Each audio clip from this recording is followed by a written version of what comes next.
नमस्कार छात्रों। एक बार फिर से मैं अनुज श्रीवास्तव आप सभी का बहुत बहुत स्वागत करता हूं।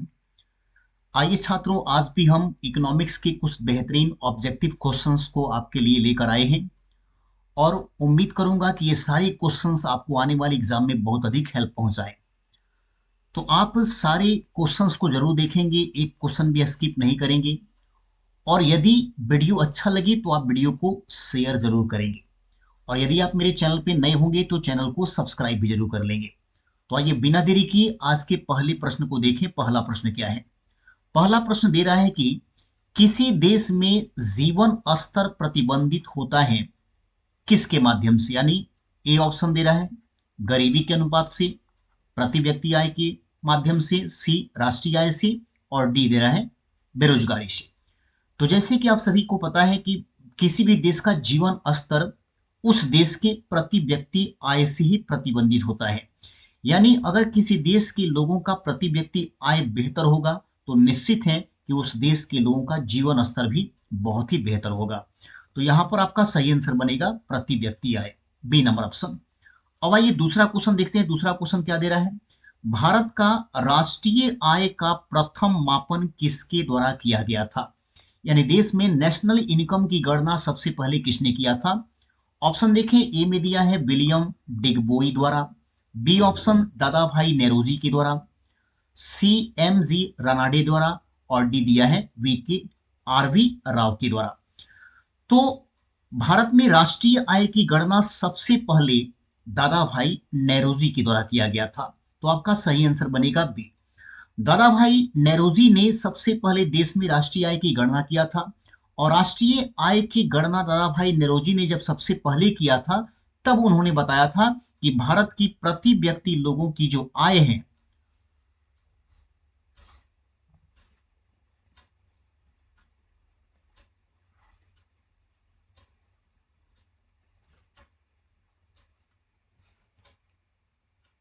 भारतीय लोगों की जो प्रति व्यक्ति आय है वो प्रति व्यक्ति आय है 20 रुपया। यानी इन्होंने बताया था कि भारतीय लोगों का प्रति व्यक्ति आय 20 रुपया है। और इन्होंने सर्वप्रथम 1868 ईस्वी में राष्ट्रीय आय की इन्होंने गणना किया था।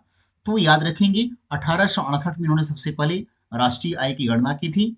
और तब इन्होंने बताया था कि भारत में प्रति व्यक्ति आय लोगों का कितना है? 20 रुपया है। राष्ट्रीय आय की गणना अब किसी व्यक्ति के द्वारा नहीं किया जाता है, बल्कि आज के समय में राष्ट्रीय आय की गणना की जिम्मेवारी एक संगठन को दिया गया है, जिस संगठन का नाम है सीएसओ। सीएसओ यानी सेंट्रल स्टैटिस्टिक्स ऑर्गेनाइजेशन, जिसको हम कहते हैं केंद्रीय सांख्यिकी संगठन, जिसका हेडक्वार्टर दिल्ली में है। अब आइए तीसरा क्वेश्चन देखिए। तीसरा क्वेश्चन क्या दे रहा है? दे रहा है कि भारत में पूंजी निर्माण के आंकड़े एकत्रित करने का काम कौन करता है? यानी कि पूंजी निर्माण के आंकड़े एकत्रित करने का कार्य कौन करता है? ऑप्शन ए दिया है भारतीय रिजर्व बैंक और केंद्रीय सांख्यिकी संगठन यानी सीएसओ। बी ऑप्शन दे रहा है कि भारतीय रिजर्व बैंक और भारतीय स्टेट बैंक। सी ऑप्शन दिया है भारतीय रिजर्व बैंक और सभी वाणिज्यिक बैंक। जबकि डी ऑप्शन दे रहा है कि केंद्रीय सांख्यिकी संगठन और राष्ट्रीय नमूना सर्वेक्षण। तो मैं बताना चाहता हूं कि भारत में पूंजी निर्माण के आंकड़े को एकत्रित करने का काम ये भारतीय रिजर्व बैंक का भी है और रिजर्व बैंक के साथ साथ यह केंद्रीय सांख्यिकी संगठन का है। इस तरह से आपका आंसर जो बनेगा वो ए नंबर ऑप्शन सही जाएगा। भारतीय रिजर्व बैंक यानी आरबीआई का काम है और साथ ही साथ सीएसओ का भी कार्य है। अगला क्वेश्चन देखिए, 4 नंबर क्वेश्चन कहते हैं कि भारतीय अर्थव्यवस्था की विशेषता क्या है? भारतीय अर्थव्यवस्था की विशेषता क्या है? ए में दिया गया है कृषि की प्रधानता, दो दे रहा है उद्योगों की प्रधानता, और फिर 3 में दिया है न्यून प्रति व्यक्ति आय यानी लोगों की इनकम का कम होना, और 4 में दे रहा है बृहद बेरोजगारी। भारतीय अर्थव्यवस्था की विशेषता पूछा गया है। तो जैसे कि आप जानते हैं कि भारतीय अर्थव्यवस्था एक कृषि आधारित अर्थव्यवस्था है। यानी देश में आज भी 50% लोगों के आय का स्रोत जो है वो आपको कृषि ही है। तो 50% अभी भी देश की आबादी कृषि पर ही निर्भर है। आधी आबादी देश की कृषि पर निर्भर है। तो भारतीय अर्थव्यवस्था कृषि प्रधान है, ये आपका ऑप्शन सही है। दूसरा दे रहे हैं कि उद्योगों की प्रधानता, जी नहीं, उद्योगों की प्रधानता ये अभी भी उतना नहीं है। उसके बाद रहे कि न्यून प्रति व्यक्ति, यानी कि भारतीय अर्थव्यवस्था में यहाँ के लोगों का इनकम कम है। जी हाँ, इनकम कम है, प्रति व्यक्ति आय कम है इंडिया के लोगों का बाकी देशों के मुकाबले। अगर बृहद बेरोजगारी की बात करें तो चूंकि देश की जनसंख्या बहुत अधिक है तो यहाँ पर बेरोजगारी का स्तर भी बहुत ज्यादा है, तो बेरोजगारी भी है। तो आपका ऑप्शन सही जाएगा 1, 2 और 4। ये 1, 2, 4 जिस ऑप्शन में होगा वो आपका सही होगा। तो देखिए ए में दे रहा है केवल 1 और 2, बी दे रहा है कि 1, 2 और 3, तो 2 तो होगा ही नहीं। फिर दे रहा है सी में 2, 3, इसमें चूंकि 2 आ गया ये भी नहीं होगा। डी ऑप्शन देखिए क्या दे रहा है कि 1, 3 और 4, तो आपका सही ऑप्शन जाएगा 1, 3 और 4। पांचवा क्वेश्चन दे रहा है कि निम्नलिखित में से कौन सा भारतीय अर्थव्यवस्था का प्रमुख लक्षण है। भारतीय अर्थव्यवस्था का प्रमुख लक्षण कौन है? ऑप्शन देखिए क्या दिया है। पहला दे रहा है पूंजीवादी अर्थव्यवस्था, यानी कि भारतीय अर्थव्यवस्था पूंजीवादी अर्थव्यवस्था है। जी यहां पर ये बिल्कुल नहीं है। उसके बाद दे रहा है डी, बी में समाजवादी अर्थव्यवस्था, जी ये भी नहीं है। उसके बाद दे रहा है कि मिश्रित, ये मिश्रित अर्थव्यवस्था दे रहा है, तो मिश्रित अर्थव्यवस्था बिल्कुल सही होगा, क्योंकि भारतीय अर्थव्यवस्था में समाजवादी अर्थव्यवस्था और पूंजीवादी अर्थव्यवस्था दोनों के गुण दिखाई देते हैं, दोनों के गुण दिखाई देते हैं, इसलिए आपका सही आंसर बनेगा मिश्रित अर्थव्यवस्था। अब आइए हम अगले क्वेश्चन के ओर बढ़े। अगला क्वेश्चन क्या दे रहा है? अगला क्वेश्चन दे रहा है 6 नंबर कि भारत में राष्ट्रीय आय समंकों का आकलन कौन करता है। जी हाँ, फिर देखिए वहां पर नेशनल इनकम, यही नेशनल इनकम की गणना कौन करता है? तो नेशनल इनकम की गणना जो है किसके द्वारा किया जाता है? सीएसओ के द्वारा, सेंट्रल स्टैटिस्टिक्स ऑर्गेनाइजेशन, यानी केंद्रीय सांख्यिकी संगठन, जिसका हेडक्वार्टर कहाँ पर है? दिल्ली में। तो ऑप्शन देखिए क्या दे रहा है। पहला योजना आयोग, जी हाँ ये नहीं होगा। दे रहा है कि वित्त आयोग द्वारा, ये भी आपका नहीं होगा। रिजर्व बैंक ऑफ इंडिया द्वारा, ये भी नहीं होगा। केंद्रीय सांख्यिकी संगठन सीएसओ द्वारा, ये आपका सही आंसर बनेगा। सातवें क्वेश्चन को आइए देखते हैं। सातवां क्वेश्चन दे रहा है कि पद पर राष्ट्रीय आय निरूपित होता है, यानी कि राष्ट्रीय आय किस पर निरूपित होता है? राष्ट्रीय आय किस पर निरूपित होता है? ऑप्शन ए दे रहा है कि बाजार कीमतों पर सकल उत्पाद में से ह्रास से घटाकर, ये राष्ट्रीय आय इससे नहीं हो पाएगा। बी दे रहा है कि बाजार कीमतों पर सकल उत्पाद मूल्य ह्रास से घटाकर और विदेश से प्राप्त निवल कारक आय को जोड़कर, ये भी नहीं होगा। सी दे रहा है कि बाजार कीमतों पर सकल राष्ट्रीय उत्पाद मूल्य ह्रास से और अप्रत्यक्ष करों को घटा दिया जाए और सब्सिडी को उसमें जोड़ दिया जाए। ये आपका बिल्कुल सही आंसर बनेगा, यानी कि यही आपका आंसर बनेगा। जबकि डी दे रहे हैं कि बाजार कीमतों पर सकल राष्ट्रीय उत्पाद विदेश से प्राप्त निवल आयकर का आय घटाकर, ये भी नहीं होगा। तो आपका सही आंसर जा रहा है सी नंबर। अब ये सी नंबर सही आंसर इसलिए जाएगा क्योंकि जब भी हमको जीडीपी अगर फैक्टर कोस्ट के माध्यम से निकालना होगा तो उसका आपका हो जाता है कि जीडीपी, ये आपका जीडीपी, और जीडीपी जो है किस पर हम निकालेंगे? मार्केट प्राइस पर जब निकालेंगे तो इसमें से हम जो भी आपका मूल्यह्रास होगा उसको हम क्या करेंगे? घटा लेंगे। मूल्यह्रास को हम क्या करेंगे? घटा लेंगे। और मूल्यह्रास को घटाने के बाद, यानी कि यहाँ पर इनडायरेक्ट टैक्स, इनडायरेक्ट टैक्स को हम क्या करेंगे? घटा देंगे। पहली बात की इनडायरेक्ट टैक्स को हम क्या करेंगे? घटा देंगे। और ये इनडायरेक्ट टैक्स को घटाने के बाद जो इनडायरेक्ट टैक्स होगा, इसको घटाने के बाद उसमें हम क्या जोड़ देते हैं? तो उसमें हम जोड़ देते हैं सब्सिडी, उसमें हम सब्सिडी को जोड़ देते हैं। तो ये आपका सही आंसर कौन सा बनेगा? C number. फिर आठवां क्वेश्चन देखिए, भारत में बचत और पूंजी निर्माण की ऊंची दर होते हुए भी समृद्धि दर कम होने का कारण क्या है? इसका मतलब कह रहे हैं कि भारत में बचत अच्छा खासा होता है, पूंजी निर्माण की ऊंची दर है, यानी कि यहाँ पर पूंजी निर्माण भी अच्छा खासा होता है, फिर भी विकास दर कम है। यानी समृद्धि दर का मतलब विकास दर कम होने का कारण क्या है? तो यहाँ पर ऊंची जन्म दर। जी हाँ, ये आपका जो है ऊंची जन्म दर, ये ऑप्शन दे रहा है ए में। बी दे रहा है कि विदेशी सहायता का नीचा स्तर, विदेशी सहायता का नीचा स्तर, इससे कोई वास्ता विशेष नहीं हो रहा है। सी दे रहा है कि नीचा पूंजी उत्पाद अनुपात, और डी दे रहा है कि ऊंचा पूंजी उत्पाद अनुपात। जी हाँ, ऊंचा पूंजी, क्योंकि पूंजी निर्माण की ऊंची दर न है तो ऊंचा पूंजी होगा, और उत्पाद का या ऊंचा पूंजी या उत्पाद अनुपात। जी हाँ, ये समृद्धि दर कम होने का कारण क्या है? कि ऊंचा पूंजी उत्पाद अनुपात, ये होना, यानी कि डी आपका सही आंसर बनेगा। फिर 9 नंबर क्वेश्चन देखिए, वर्तमान मूल्यों, वर्तमान मूल्य यानी करंट प्राइस पर प्रति व्यक्ति आय, पर कैपिटा जो इनकम है वो कह रहे हैं कि वृद्धि दर, ग्रोथ जो रेट है वो स्थिर मूल्य पर, कांस्टेंट प्राइस पर प्रति व्यक्ति आय की अपेक्षाकृत अधिक है, क्योंकि स्थिर मूल्यों पर प्रति व्यक्ति आय की वृद्धि दर में ध्यान रखा क्या जाता है। ये पूछा गया है कि ध्यान क्या रखा जाएगा। यानी दे रहा है इसमें क्वेश्चन की वर्तमान मूल्यों पर प्रति व्यक्ति आय की वृद्धि दर स्थिर मूल्यों पर प्रति व्यक्ति आय की वृद्धि दर से अपेक्षाकृत अधिक है, क्योंकि स्थिर मूल्यों पर प्रति व्यक्ति आय की वृद्धि दर में ध्यान में रखा जाता है किस पर, तो याद रखिएगा मुद्रास्फीति पर। तो ये आपका सही ऑप्शन क्या बनेगा, सी। बाकी जनसंख्या पर ये गलत हो जाएगा, यहाँ पर मूल्य स्तर की वृद्धि पर ये भी गलत होगा, और डी जो है वेतन दर में वृद्धि की दर, ये भी यानी कि मुद्रास्फीति से ही मालूम चलता है। उसके बाद देखिए अगला क्वेश्चन क्या दे रहा है।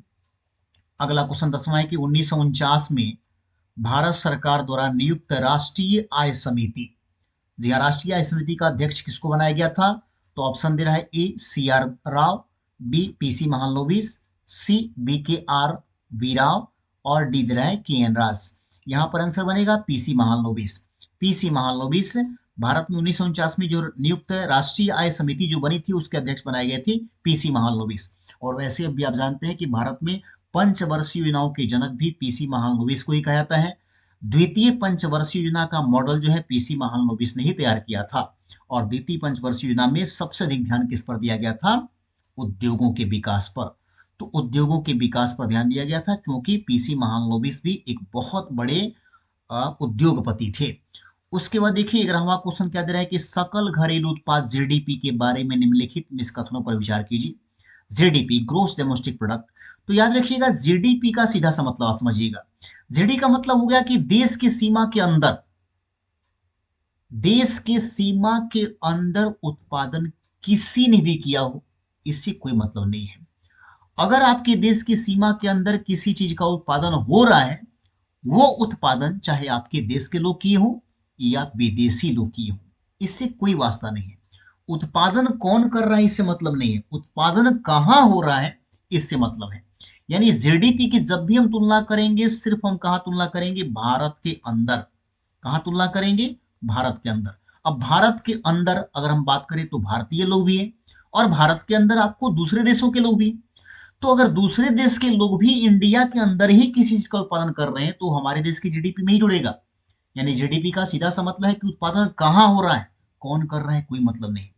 लेकिन जो आपका जीडीपी को हटाकर अगर हम बात करें GNP, gross national product, GNP की अगर बात की जाएगी, ग्रोस नेशनल प्रोडक्ट, तो याद रखिएगा यहां पर जीएनपी का मतलब होता है कि उत्पादन कौन कर रहा है। यानी यहां पर व्यक्ति का महत्वपूर्ण स्थान है, न कि सीमा से कोई मतलब नहीं है। तो जीएनपी का मतलब है कि कौन कर रहा है, तो कौन करने का मतलब हो गया उस देश की सीमा के अंदर करे कोई या देश की सीमा के बाहर करे कोई, तो वो जीएनपी में जाएगा। लेकिन अगर भारत के अंदर ही केवल होगा तो किस में जाएगा, जीडीपी में। तो यहां देखिए ऑप्शन क्या दे रहा है, ए में, एक में दे रहा है कि यह एक वर्ष में एक देश की सीमा के अंदर, जी हाँ, देश की सीमा के अंदर आ गया। तो देश की सीमा के अंदर अगर आ गया तो आपका सही जो आंसर बनेगा वो कौन सा बनेगा, ये पहला एकदम सही जा रहा है, पहला होगा ही होगा। उसके बाद है कि एक अनुबद्ध समय अवधि में देश के अंदर उत्पादित समस्त अतन्य वस्तु एवं सेवाओं के लिए कुल व्ययों के बराबर है। नहीं, व्ययों के बराबर नहीं, बाजार मूल्य के बराबर होता है। वस्तु एवं सेवाओं का बाजार मूल्य होता है ना। तो पहला सही हो जाएगा। और ऐसा देखिए ऑप्शन किस में आ रहा है, पहला केवल ये ए नंबर ऑप्शन भी आ रहा है, केवल ए। तो ये आपका सही हो जाएगा। फिर 12 क्वेश्चन दे रहा है कि भारत में एकल घरेलू उत्पाद यानी जीडीपी की गणना किस वर्ष पर की जाती है, आधार वर्ष उसका कौन सा माना गया है। तो याद रखिएगा ऑप्शन ए में दे रहा है कि 11-12, बी में दे रहा है 4-5, सी में दे रहा है 2014-15, और डी दे रहा है कि इनमें से कोई नहीं। आपका आंसर बनेगा ए नंबर, 2011-12 को ही आधार वर्ष माना गया है। 13 नंबर क्वेश्चन दे रहे हैं कि भारत का आर्थिक सर्वेक्षण यानी कि रुपए पैसे से संबंधित आंकड़े, अगर प्रीवियस वीडियो को भी मेरे देखिएगा तो उसमें इस क्वेश्चन को मैंने बताया था। प्रत्येक वर्ष सरकारी तौर पर प्रकाशित किया जाता है किसके द्वारा, भारतीय रिजर्व बैंक के द्वारा, भारतीय योजना आयोग के द्वारा, सी दे रहा है आपको भारत सरकार के द्वारा, और डी दे रहा है कि आपको भारत सरकार के उद्योग मंत्रालय द्वारा। तो यहाँ पर वित्त मंत्रालय हो जाएगा। ये आपका सही आंसर बनेगा, सी नंबर ऑप्शन आपका सही आंसर हो जाएगा, सी हुआ इसका आंसर। अब आइए हम अगला प्रश्न देखें। अगला प्रश्न दे रहा है कि मिश्रित अर्थव्यवस्था, 14 नंबर क्वेश्चन क्या दे रहा है कि मिश्रित अर्थव्यवस्था का अर्थ क्या होता है। मिश्रित अर्थव्यवस्था का सीधा सा मतलब होता है कि जहां पर आपको सार्वजनिक क्षेत्र की कंपनियां भी दिखाई दें और निजी क्षेत्र की कंपनियां भी दिखाई दें, यानी कि कुछ कंपनी इस पर सरकार का भी स्वामित्व हो और कुछ ऐसी कंपनी जो निजी लोगों के अधिकारों में हो, तो दोनों दिखाई देता हो तो ऐसी अर्थव्यवस्था को मिश्रित करते हैं। जैसे कि भारत एक मिश्रित अर्थव्यवस्था का ही देश है। तो आपको देखिए ऐसा ऑप्शन किसमें मिल रहा है, ए में दे रहा है कि जहां कृषि उद्योग दोनों को समान महत्व दिया जाता है, कृषि एवं उद्योग दोनों को समान महत्व दिया जाता है, इससे कोई मतलब नहीं है। बी दे रहा है कि जहां राष्ट्रीय अर्थव्यवस्था में सार्वजनिक क्षेत्र के साथ साथ निजी क्षेत्र भी विद्यमान हो, ये आपका सही आंसर बनेगा। क्योंकि सीधे रहे कि जहां राष्ट्रीय अर्थव्यवस्था में भूमंडलीकरण से कोई मतलब नहीं और यहाँ पर जहां आर्थिक नियोजन और विकास में केंद्र, इससे भी कोई मतलब नहीं। आपका सही आंसर बनेगा बी। 15 क्वेश्चन देखिए, 15वां क्वेश्चन क्या कर रहे हैं, निम्नलिखित में से कौन से मुख्य कारणों से भारत में प्रति व्यक्ति आय की वृद्धि दर धीमी है। किस कारण से भारत के लोगों का इनकम कम है। ऑप्शन देखिए क्या दे रहा है, पहला उच्च पूंजी उत्पाद अनुपात। जी हाँ, ये तो है ही, ये तो बिल्कुल है। इसके पहले हमने जो क्वेश्चन देखा था उसमें भी क्वेश्चन आया हुआ था। उसके बाद दे रहा है दूसरा कि जनसंख्या वृद्धि की ऊंची दर। जी हाँ, जनसंख्या वृद्धि का ऊंची दर भी प्रभावित करता है।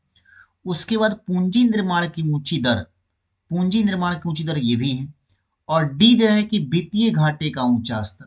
जी नहीं, ऐसा नहीं है। 1 2 3 ऑप्शन मिलना चाहिए जिसमें ये मिले, 1 2 3। और वित्तीय, अच्छा देखिए 1 मिनट, इसमें दिया है कि वित्तीय घाटा दे दिया है, तो घाटे का ऊंचा स्तर है ना, तो वित्तीय घाटा तो होगा ही। कारण है कि जब देश के लोगों की संख्या अधिक रहेगा तो निश्चित है कि सरकार का व्यय काफी अधिक बढ़ेगा, और बढ़ेगा तो निश्चित है कि घाटा जाएगा ही जाएगा। तो ये भी आपको हो जाएगा, यानी कि 1 2 3 4 चारों हो रहा है ऑप्शन, और ऐसा ऑप्शन आपको पहले में मिल जा रहा है। ये आपका ए नंबर हो गया। 16 नंबर क्वेश्चन देखिए, भारत में निम्नलिखित क्षेत्रों में से कौन एक क्षेत्र बचत में सर्वाधिक योगदान करता है। बचत में सर्वाधिक योगदान करता है, ए ऑप्शन बैंकिंग तथा वित्तीय क्षेत्र, बी निर्यात क्षेत्र, सी घरेलू क्षेत्र, और डी दिया है निजी कारपोरेट क्षेत्र। आपका सही आंसर बनेगा घरेलू क्षेत्र। सबसे अधिक बचत का योगदान किससे है, घरेलू क्षेत्र से है। फिर आइए अगला क्वेश्चन देखें, 17 नंबर क्वेश्चन क्या दे रहा है कि भारत में निम्नलिखित 4 प्रमुख क्षेत्रों में से बचत का उदय होता है कहाँ से, कैसे होता है उदय, बचत का उदय कैसे होता है। तो ए दे रहा है कि गृहस्थ, ए दे रहा है गृहस्थ, यानी स्टार्टिंग यहां से होता है। जी हाँ, उसके बाद निजी निगम क्षेत्र, ये भी होगा, सार्वजनिक निगम एवं अन्य लोक उपक्रम, हाँ ये ठीक है। उसके बाद यह है सरकार। तो गृहस्थ यानी स्टार्टिंग गृहस्थ से, उसके बाद निजी निगम क्षेत्र, अपना कोई कारखाना उन लोगों का होगा, फिर सरकारी कोई कंपनियां होगी, फिर सरकार। तो ये जैसा दिया गया ना सीरियल से वही सही है, 1 2 3 4 होना चाहिए। 1 2 3 4 ऑप्शन जिसमें मिलेगा वो आपका सही हो जाएगा। तो पहले में नहीं है, बी में भी नहीं है। 1 2 3 4, अच्छा 1 3 2 4 दिया, ये भी नहीं होगा। सी में दे रहा है कि 1 2 3 4, ये आपका सही आंसर हो गया सी। 18वां क्वेश्चन देखिए, आर्थिक विकास का सामान्यतः युग्मित होता है, माने किसी देश का विकास किससे देखा जाएगा, अवस्थिति, जी नहीं, स्फीति के साथ। यानी कि मूल्य, मूल्य वृद्धि का यहां पर सीधा सा मतलब हो गया कि उस देश की महंगाई किस तरह से है। अगर महंगाई ज्यादा है तो हम कहेंगे कि वो देश विकास नहीं कर रहा है, महंगाई नियंत्रण में होनी चाहिए। तो मुद्रास्फीति के साथ जो है आर्थिक विकास को हम सुलिमित करेंगे। आपका सही आंसर बनेगा बी। 19वां क्वेश्चन देखें, यह सत्य होगा कि भारत को परिभाषित किया जाए किस रूप में। ए, एक खाद्य की कमी वाली अर्थव्यवस्था के रूप में, इंडिया में खाद्य की कमी, जी हाँ बिल्कुल ये नहीं होगा, ये तो एकदम संभव ही नहीं होगा। उसके बाद दे रहा है बी में एक श्रम आधिक्य वाली अर्थव्यवस्था के रूप में, यानी कि यहाँ पे लोग अधिक है, कामगार अधिक मिल जाएंगे, ये सही है। सी, एक व्यापार आधिक्य वाली अर्थव्यवस्था, ऐसा भी नहीं कहेंगे हम। डी दे रहे हैं कि एक पूंजी आधिक्य वाली अर्थव्यवस्था, ये भी नहीं कहेंगे। हम कहेंगे कि भारत को परिभाषित करना सबसे बेहतर रहेगा कि एक श्रम आधिक्य वाली अर्थव्यवस्था, यानी कि यहाँ पर कार्य करने वाले लोग बहुत अधिक मिलेंगे, ये सही रहेगा। फिर 20वां क्वेश्चन देखिए क्या दे रहा है कि सुलिमित कीजिए कि निम्न सूचियों में से कौन सही है। तो आइए देख लेते हैं, आर्थिक विकास, आर्थिक वृद्धि, संपोषित विकास और जीवन की गुणवत्ता इधर दिया है, सकल घरेलू उत्पाद, पर्यावरण, स्वास्थ्य और संरचनात्मक परिवर्तन। तो पहली बात देखिए, जैसे इसमें हम एक चीज पहले क्लियर करें, यहाँ जीवन की गुणवत्ता, जीवन की गुणवत्ता ये किसी देश के स्वास्थ्य से ही सुनिश्चित किया जा सकता है, यानी कि जीवन की गुणवत्ता स्वास्थ्य से परिभाषित हो पाएगा। अगर किसी देश का स्वास्थ्य का लेवल बेहतर है तो हम कहेंगे कि वहां के लोगों के जीवन की गुणवत्ता बेहतर है, वो अच्छे तरीके से जी रहे हैं। तो यहाँ डी के साथ 3 मिलना चाहिए, डी के साथ 3 मिलना चाहिए। तो पहले थोड़ा सा देख लेते हैं कि ऐसा ऑप्शन भी कहीं मिल रहा है कि नहीं। डी के साथ 3, डी के साथ 3 देखिए जा रहा है, एक जगह जा रहा है, ये सीधे डी नंबर में जा रहा है। तो हो गया, यही एक जा रहा है, यही आपको इसी से आपका मालूम चल जाएगा। अब आइए थोड़ा सा मैच करके देख लेते हैं। चूंकि देखिए क्या दिया है, एक के साथ मिलाया है 4 को, तो एक के साथ 4 को यानी कि आर्थिक विकास संरचनात्मक परिवर्तन। जी हाँ बिल्कुल, आर्थिक विकास को संरचनात्मक परिवर्तन से ही देखेंगे, यानी कोई भी देश आर्थिक विकास कर रहा है तो उस देश का संरचनात्मक परिवर्तन होगा ही होगा। आर्थिक वृद्धि की तुलना जब भी की जाती है तो सकल घरेलू उत्पाद से की जाती है, और संपोषित विकास किससे देखा जाता है, पर्यावरण से। इसका मतलब कि 4 फिर 1 फिर 2 और उसके बाद 3, 4 1 2 3, 4 1 2 3, बिल्कुल ये सही हो गया आपका। तो ये आपका हो गया अंतिम क्वेश्चन का आंसर। तो ये रहा आपके 20 क्वेश्चंस इकोनॉमिक्स के। और भी मैं आगे भी कोशिश करूंगा कि अच्छे प्रश्नों को आपके सामने लेकर आऊं। यदि वीडियो अच्छा लगे तो वीडियो को निश्चित रूप से शेयर करिएगा, और चैनल पे नए होंगे तो चैनल को जरूर आप सब्सक्राइब कर लेंगे। धन्यवाद।